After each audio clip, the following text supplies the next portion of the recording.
ಆಮೇಲೆ ನಾಳೆ ಹುಲಿಕಲ್ ನಟರಾಜು ಅಂತ ಬರ್ತಾರೆ. ಅವರು ಮೂಢನಂಬಿಕೆಗಳಿಗೆ ವಿರುದ್ಧವಾಗಿ ಮಾತಾಡ್ತಾರೆ. ಮೂಢನಂಬಿಕೆಗಳಿಗೆ ಹೆಂಗೆ ಮಹಿಳೆಯರು ಬಲಿ ಆಗ್ತಾ ಇದ್ದಾರೆ.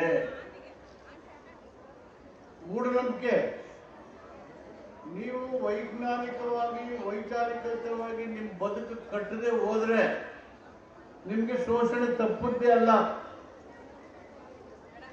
ಮೂಢನಂಬಿಕೆಯಿಂದ ಮಹಿಳೆಯರು ಈಚೆ ಬಂದ್ರು ಅಂದ್ರೆ ನಿಮ್ ಜೀವನ ಉಜ್ವಲ ಆಗುತ್ತೆ. ಧರ್ಮದ ಹೆಸರಿನಲ್ಲಿ ಏನಾದ್ರೂ ಶೋಷಣೆ ಆಗ್ತಾ ಇದೆ ಅಂದ್ರೆ ದಲಿತರಿಗಿಂತ ಮೊದಲನೇ ಶೋಷಣೆ ಆಗೋರು ಮಹಿಳೆಯರು. ಶೋಷಣೆಯಿಂದ ಮುಕ್ತಿ ಆಗಬೇಕು ಅಂದ್ರೆ ಮೂಢನಂಬಿಕೆಯಿಂದ ನೀವು ಈಚೆ ಬರಬೇಕು. ಬೈ ಚಾನ್ಸ್ ಗಂಡ ಸತ್ತೋಗ್ಬಿಟ್ರೆ ಕುಂಕುಮ ಅಳಿಸಕ್ಕೆ ಹೇಳ್ತಾರೆ, ವಾಲೆ ಬಿಸಕ್ ಹೋಗ್ತಾರೆ, ಬಳೆ ಹೊಡೆದಕ್ಕೆ ಹೋಗ್ತಾರೆ, ತಾಡೆ ಕಿತ್ತಕ್ಕೆ ಹೋಗ್ತಾರೆ. ಹೆಂಗಸರಿಗೆ ನಾನು ಹೆಂಡತಿ ಸತ್ತೋದ್ರೆ ಇದಕ್ಕಿಂತ ಚೆನ್ನಾಗಿ ಡ್ರೆಸ್ ಮಾಡ್ಕೊಂಡು ಇನ್ನೊಂದು ಮದುವೆ ಇದ್ದೀನಲ್ಲ, ಇನ್ನು ಅವ್ರಿಗೊಂದು ನಮ್ಗೊಂದು ನ್ಯಾಯನ, ಗಂಡಸ್ಗೊಂದು ನ್ಯಾಯ ಹೆಂಗಸ್ಗೊಂದು ನ್ಯಾಯನ. ಇದು ನಾವೆಲ್ಲ ಒಂದೇ ಅಂತ ಹೇಳಿ ಬಾಬಾ ಸಾಹೇಬ್ ಅಂಬೇಡ್ಕರ್ ಕಾನೂನು ಮಂತ್ರಿ ಆಗಿದ್ದಾಗ ಹಿಂದೂ ಕೋಡ್ ಬಿಲ್ ಅಂತ ಒಂದು ಕಾಯ್ದೆಯನ್ನ ತಂದ್ರು.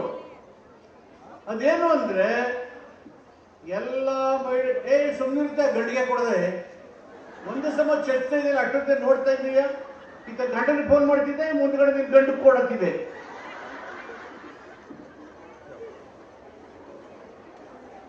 ಹಿಂದೂ ಕೋಡ್ ಬಿಲ್ ತಂದ್ರು.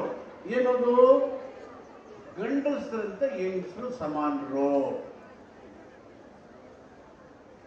ಪಿತ್ರಾರ್ಜಿತ ಆಸ್ತಿನಲ್ಲಿ ಬೈ ಬರ್ತ್ ಹುಟ್ಟಿಂದ ಹೆಣ್ಣಿಗೆ ಗಂಡಿಗೆ ಸಮಾನವಾದಂತ ಆಸ್ತಿಯಲ್ಲಿ ಪಾಲು ಬರಬೇಕು, ಸಮಾನ ಹುದ್ದೆ ಇರಬೇಕು, ಸಮಾನ ವೇತನ ಇರಬೇಕು ಅಂತ ಅವರು. ಆಮೇಲೆ ಮೆಟರ್ನಿಟಿ ಲೀವ್ ಕೊಡಬೇಕು.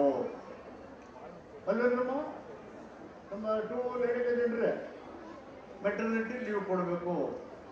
ಹೆರಿಗೆ ರಜೆ ಕೊಡ್ತಾರೆ ಅಂದ್ಬಿಟ್ರೆ 8-10 ಹೋಗ್ಬಿಟ್ರೆ ಮೇಲೆ ಒಂದೇ ಒಂದು ಸಾಕು,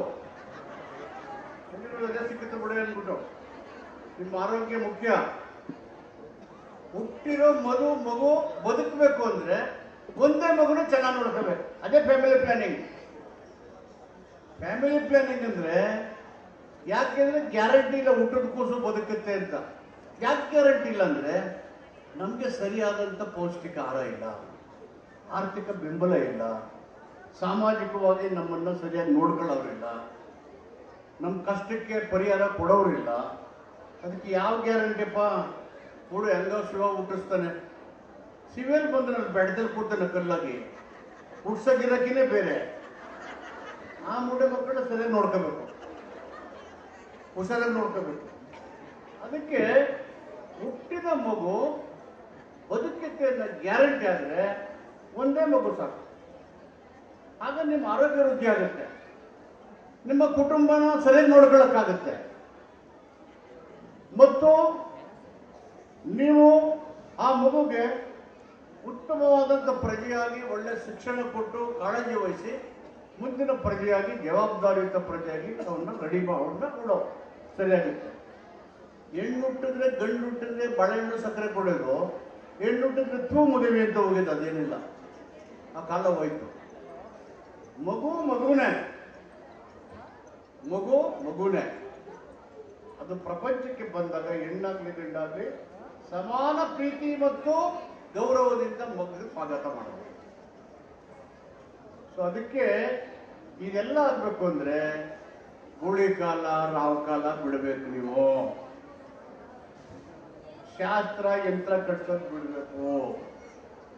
ದಡಾರ ಬಂದ್ರೆ ಅರ್ಶನ ಮೆತ್ಕೊಂಡು ಎಳ್ನೀರು ತಕೊಂಡು ಗರ್ಗೆ ತೆಟ್ಬಿಟ್ಟು ಮಾರಮ್ಮನ ಗುಡಿಗೆ ಹೋದ್ರೆ ಮಗು ಕಾಯಿಲೆ ಹೊಸಾಗುತ್ತಾ? ಹೊಸಾಗುತ್ತಲ್ಲ, ವ್ಯಾಕ್ಸಿನ್ ಹಾಕ್ಸ್ಬೇಕು. ವ್ಯಾಕ್ಸಿನ್ ಹಾಕ್ಸ್ಬೇಕು. ಇದೆಲ್ಲ ನಿಮ್ಗೆ ಜಾಗೃತಿ ಬರಬೇಕು.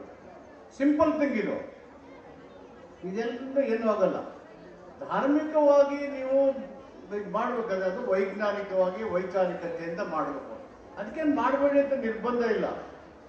ಅದು ನಿಮ್ಮ ಬದುಕು ಸಂತೋಷವಾಗಿ ನೀವು ಸುಖವಾಗಿದ್ದಾಗ ನಿಮ್ಮ ಸುಖಕ್ಕೆ, ನಿಮ್ಮ ಶಾಂತಿಗೆ, ನಿಮ್ಮ ಸಾಂಸ್ಕೃತಿಕ ಜೀವನಕ್ಕೆ ಇರೋದು ಧರ್ಮ. ಧರ್ಮಕ್ಕೋಸ್ಕರ ಪ್ರಪಂಚದಲ್ಲಿ ಯಾವ ಮನುಷ್ಯನೂ ಇಲ್ಲ. ಯಾಕೆ ಅಂದ್ರೆ ಮನುಷ್ಯ ಮೊದಲು ಹುಟ್ಟಲ್ಲ, ಆಮೇಲೆ ಧರ್ಮ ಹುಟ್ಟು.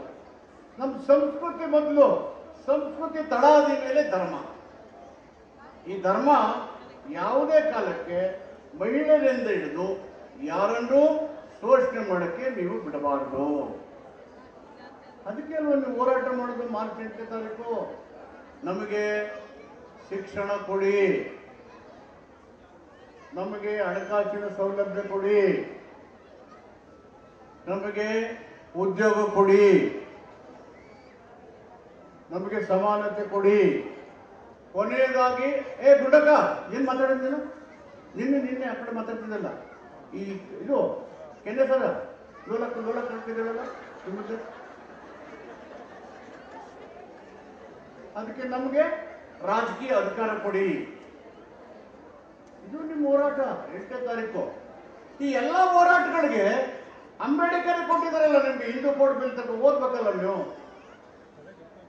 ಮಹಿಳೆಯರಿಗೋಸ್ಕರ ಅಂಬೇಡ್ಕರು ಕಾನೂನು ಮಂತ್ರಿಗೆ ರಾಜೀನಾಮೆ ಕೊಟ್ಟುಬಿಟ್ರು ನಿಮ್ಗೋಸ್ಕರ.